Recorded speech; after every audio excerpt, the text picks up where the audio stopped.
Assalamualaikum warahmatullahi wabarakatuh. Waalaikumsalam. Apa kabar pemirsa SIM TV? Mudah-mudahan kalian semua sehat semua ya. Alhamdulillah pada hari ini kita dapat bertemu kembali di The Mahir Show. Teman-teman, kali ini kalian bersama saya Imas Alawiyah dan saya Kamilia. Seperti biasa, The Mahir Show selalu menghadirkan bintang tamu yang spektakuler dan informasi yang edukatif dan inspiratif. Inilah dia The Mahir Show untuk Anda.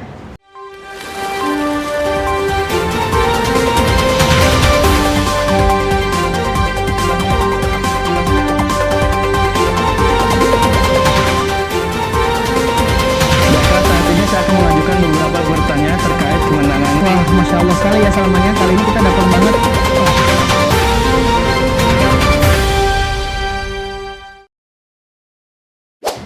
teman-teman, kali ini narasumber kita adalah salah satu profesor terhebat di Indonesia. Beliau adalah Profesor Dr. Mukhlas Samani. Beliau adalah salah satu dosen dari Universitas Negeri Surabaya yang hari ini kita berkesempatan emas untuk bertemu dengan profesor dan berbincang langsung dengan profesor. Teman-teman, inilah Profesor Dr. Mukhlas Samani. Selamat malam, Prof. Malam. Baik, Mas. Ya, terima kasih Prof atas kehadirannya. Alhamdulillah, Profesor ini teman-teman adalah salah satu tim asesor untuk visitasi reakreditasi tingkat SD dan SMP, dan kali ini adalah visitasi offline khusus untuk jenjang SMA. Mudah-mudahan insya Allah hasilnya memuaskan ya, Prof. Moga-moga. Insya Allah, amin. Oke, teman-teman, kita akan mulai bincang-bincang kita dengan Profesor Dr. Mukhlas Samani. Prof, kali ini kita ingin mengenal lebih jauh nih tentang Profesor. Mohon ceritakan sedikit, Prof, bagaimana profil Profesor. Cerita tentang Profesor sendiri. Profilnya apa ya? Nggak tahu saya. Cerita singkat tentang Profesor, mulai dari pengalaman pendidikannya dari SD, SMP yang menginspirasi kita semua. Ya, saya lahir di kampung dari keluarga petani kecil gitu ya. Insya Allah. Kecil itu. Saya juga tidak tahu ayah saya hanya kelas 2 SD. Membaca tidak lancar, berbahasa tidak lancar, tapi rupanya punya keinginan menyekolahkan anak sangat tinggi. Oh, Masya Allah. Sepertinya begitu. Masuk SD di kampung, dari SD kemudian kata guru saya nilainya bagus, didorong ke SMP. Masya Allah. Nah, ketika di SMP itu terjadi krisis ekonomi lah barangkali. Waktu itu saya masih ingat hama tikus itu melanda di kampung saya. Kira-kira tahun berapa itu, Prof? Kira-kira tahun 63-an kira-kira. Oh, Masya Allah. 63 itu. Kemudian saya waktu berpikir sudah besar kan, saya harus segera bisa bekerja agar bisa mengurangi beban keluarga gitu ya. Maka saya memaksakan diri, walaupun waktu itu oleh teman-teman atau guru-guru SMP nggak boleh, saya masuk STM Keren. dengan harapan segera bekerja. Selesai STM, kemudian di kampung kan nggak ada pekerjaan cocok, maka saya merantau ke Surabaya sambil bekerja seadanya sambil sekolah. Belajar. Oke, selanjutnya nih Pak, bagaimana motivasi Bapak terjun di dunia pendidikan? Karena menarik sekali ya, Prof. Tadi dari STM, terus sekarang Profesor berada di jalur yang berbeda dari STM ya, Prof. Ke pendidikan, menarik sekali nih, Prof. Bagaimana motivasi Profesor nih bisa sampai ke dunia pendidikan? Susah ya untuk jelaskan mengapa ya, karena setelah saya STM merantau itu saya bekerja serabutan, mulai jadi kuli bangunan, menjadi tukang bengkel, kemudian masuk jadi karyawan Pertamina sambil sekolah. Sekolah itu di ujung-ujung kemudian merasa jenuh gitu ya. Jenuh gitu. Ketika sudah selesai S1 malah keluar dari Pertamina. Keluar, kemudian ya orang pada ribut gitu. Mungkin karena saya dulu aktivis di mahasiswa gitu. Jadi saya mantan ketua BEM lah sekarang gitu. Kemudian saya aktif di luar. Kemudian ditawari atau melamar lah menjadi dosen di IKIP Surabaya waktu itu. Diterima. Kemudian menikah. Ketika menikah kemudian sebelum menikah ya, saya melamar ke Australia, diterima. Itu tapi, S2 Pak? Iya, ke Monash diterima. Tapi karena saya mantan aktivis yang cukup vokal, saya pernah ditahan Masya Allah. ke bulan kira-kira gitu ya. Sehingga kemudian nggak boleh berangkat, nggak dapat izin berangkat ya. Kemudian ya itu saya menikah aja, menikah kemudian jadi dosen di IKIP Surabaya. Punya anak 2, saya bosan juga, saya mungkin kamu bosan ya sekolah gitu ya, sekolah lagi. S2 cepet, alhamdulillah 1,5 tahun selesai itu. Kemudian oleh pembimbing saya diminta langsung ke S3 aja deh. Nah mungkin ya karena waktu saya keluar dari Pertamina itu salah satunya bahasa Jawanya diiming-imingi atau ditawari enaknya teman yang bekerja di lembaga internasional. Waktu itu pekerjaannya itu lupa saya, IGGI ya, membangun rumah sakit lah gitu ya.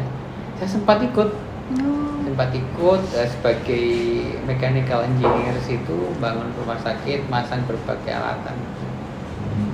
Mereka keluar dari Pertamina. Nah, ketika S2 kemudian saya ngambil S3 itu muncul kembali, dan kebetulan waktu itu ada proyek Bank Dunia, dan saya terjun ke situ, menjadi evaluator Bank Dunia 17. Mungkin di situ yang mulai terjun pendidikan, karena kemudian itu bersentuhan dengan program-program pendidikan dasar. Mungkin di situ kenapa itu. Jadi kemudian saya agak belok. Setelah selesai S3 pun kemudian saya lebih banyak perhatian kepada dunia pendidikan, khususnya di level bawah.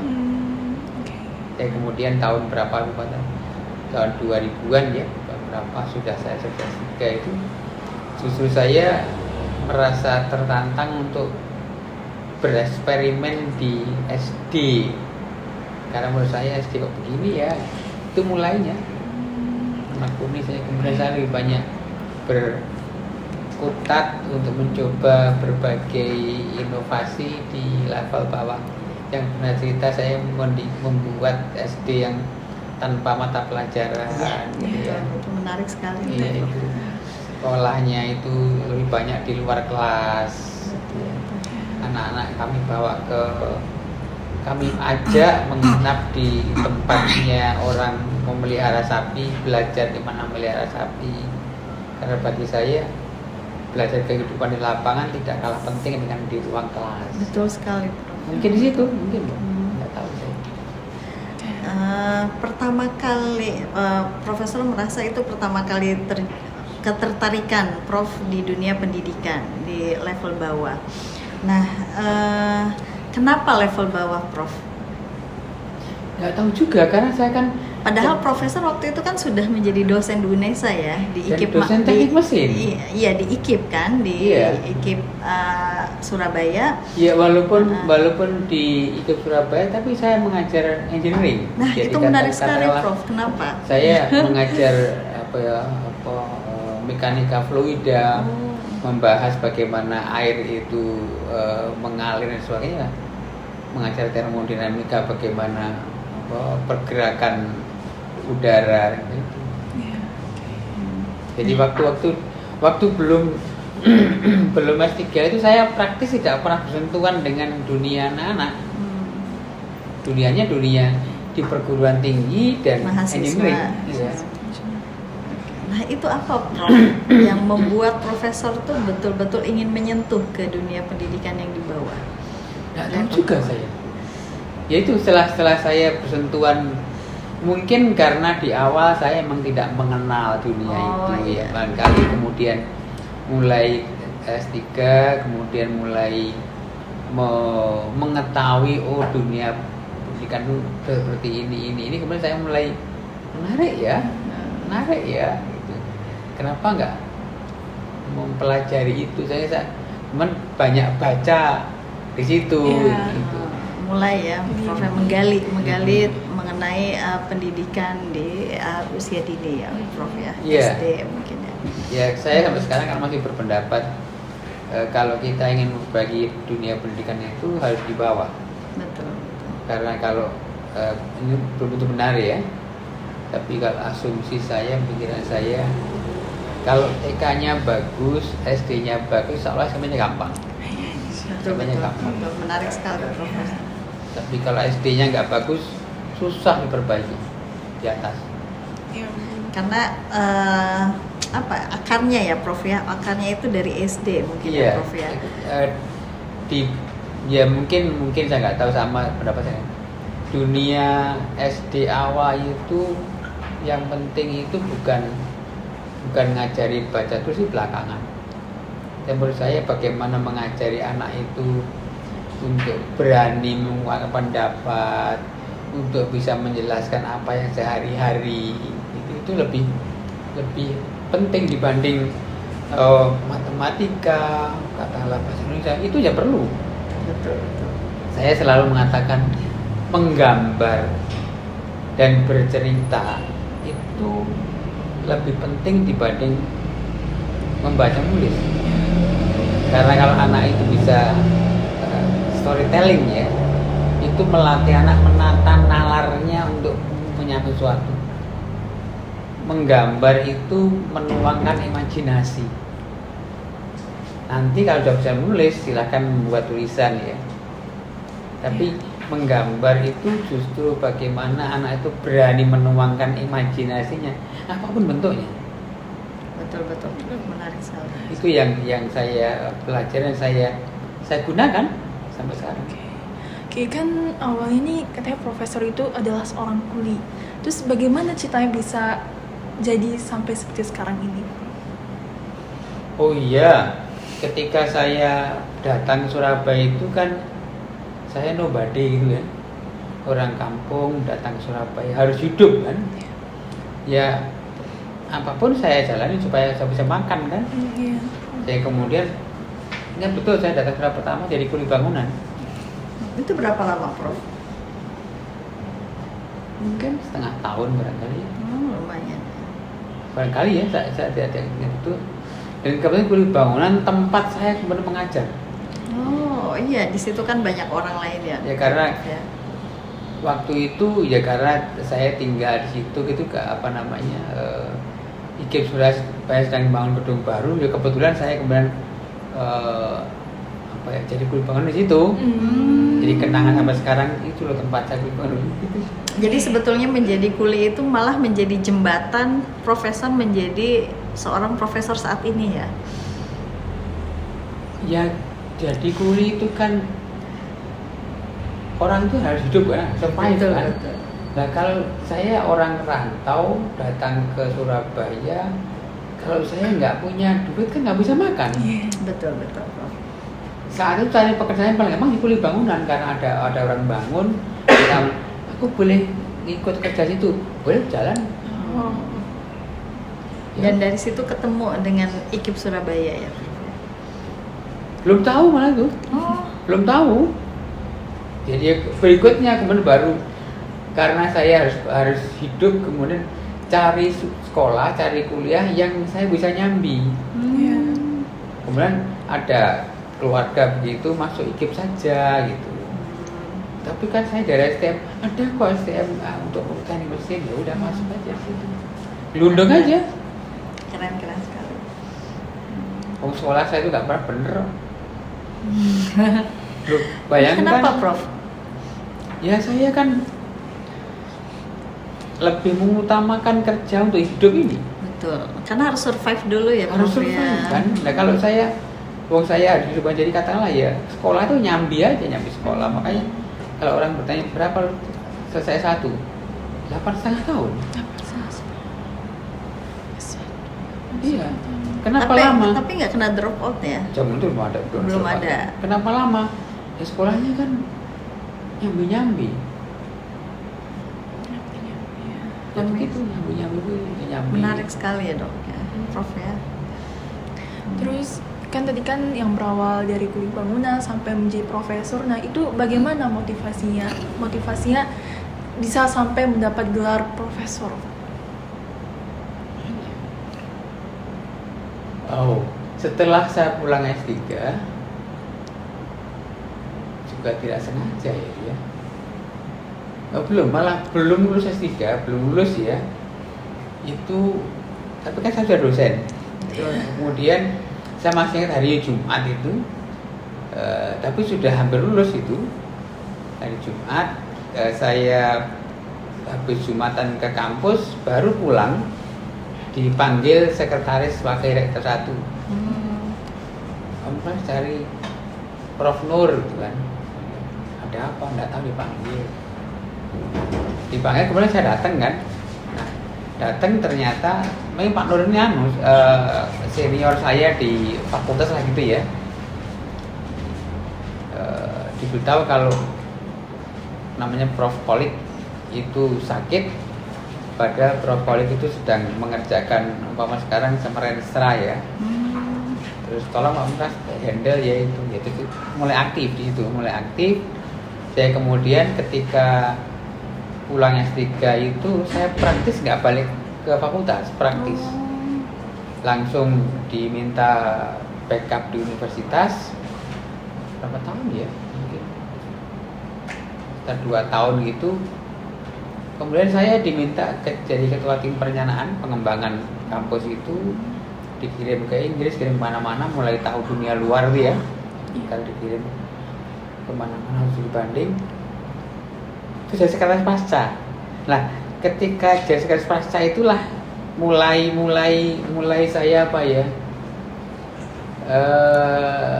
Begini, ketika saya berangkat sekolah itu kan walaupun sudah rela tidak keluar negeri ke dalam negeri, tapi kan stempel itu masih ada di benak saya. Saya masih ingat betul untuk berangkat harus tanda tangan surat macam lah, kan nggak mari. Nah, saya waktu pulang itu oke nggak apa, tapi kan kemudian sebenarnya ya saya kan orang yang namanya di blacklist itu kan, ya udah diem aja kan. Nah, ketika saya sekretaris pasca itu juga kan sering mewakili rapat ke Jakarta, kemana-mana kan. Saya berpikir itu profesor juga gak pinter-pinter amat tadi. Gak pinter-pinter amat itu. Nah itu. Jadi kemudian saya mulai, maksudnya gak bisa? Iya. Itu aja. Mulai gak bisa. Tapi kan lucu loh. Saya ini kan dikenal di kampus saya kan DBL, dosen bahasa di luar. Dosen Bahasa di luar. Oh, iya. Karena saya sekolah pulang tahun 91, 95 jadi sekretaris pasca, 97 saya diminta ke kementerian jadi konsultannya Bank Dunia. Oh, Masya Allah. Lama itu, mulai 97 sampai kira-kira tahun 2006. Berapa tahun? 9 tahun. 9 tahun betul, Dok. Praktis saya yang pulang ngajar, tapi memang seizin dari kampus. Nah, di situ mungkin yang membuka awasan saya karena kemudian bekerja di lembaga semacam itu dia. Nah, ini menarik sekali nih, Prof. Relate sekali dengan kehidupan siswa-siswi di Sekolah Indonesia Mekah ini, Prof. Karena di sini banyak sekali siswa yang selain bersekolah, ada juga yang memang ikut membantu orang tuanya ikut bekerja, Prof. Nah, pesan apa yang ingin Prof sampaikan untuk para pemirsa SIM TV ini, Prof, khususnya untuk siswa-siswi Sekolah Indonesia Mekah, supaya memberikan motivasi yang besar untuk siswa-siswi Sekolah Indonesia Mekah bahwa insya Allah mereka bisa seperti Prof. Ini tugas Wimas ya. Pasti, Prof. Jadi Insya Allah, anak-anak bersama itu teman-teman. harus dibuka pikirannya bahwa ada dunia di luar keluargamu, kayak itu loh ya. Dan ya kan manjada wajada. Betul, Prof. Dan kamu bisa seperti itu. Berapa lama itu tergantung kamu. Asalkan kamu berusaha keras mencapai itu bisa. Dan saya termasuk orang yang lebih percaya anak itu harus diberi tantangan, harus belajar dibanting-banting gitu ya. Jadi Lebih kuat. iya. Jadi misalkan anak saya yang sulung itu ketika dia sekolah di Belanda, saya mengatakan ayahmu hanya mampu membayar SPP, kamu makan cari sendiri. Anak saya nomor 2 yang waktu di ITS gitu, ayah yang punya cari sendiri, yang mesti jadi melayani kalau ada pernikahan gitu loh. Ya nggak apa-apa. Ketika dia ke Australia, dia lapor koran. Betul. Si kecil ketika di UGM, ayah yang punya ini loh ya jual macam-macam. Dan menurut saya itu bagian dari menempa hidup. Karena itu juga itu namanya mau menata hidup beneran kan. Betul. Oke, jadi intinya kita harus tetap ya, tetap berjuang gimana pun kondisinya, selama kita mau dan kita niat, ya kita harus menggapai apa yang kita mau, menggapai goal kita. Oke, jadi seru banget ya Bu Imas berbincang-bincang dengan Profesor. Jadi tahu gimana pengalaman Profesor, dan dari awal cerita Profesor sampai yang awalnya hanya kuli bangunan sampai bisa menjadi seorang profesor seperti sekarang. Masya Allah, keren sekali Keren ya. ya. Wah, sebenarnya ini kita masih mau bincang-bincang banyak lagi nih Bu Imas.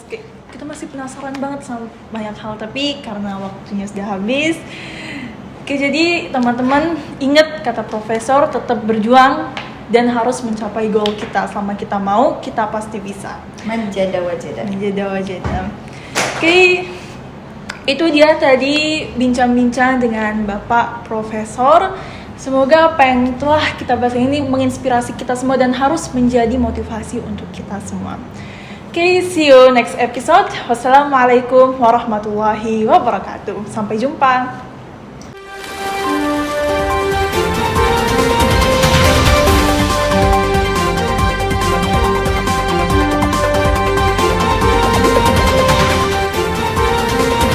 Bapak, saat ini saya akan mengajukan beberapa pertanyaan terkait kemenangan. Wah, Masya Allah sekali ya selamanya.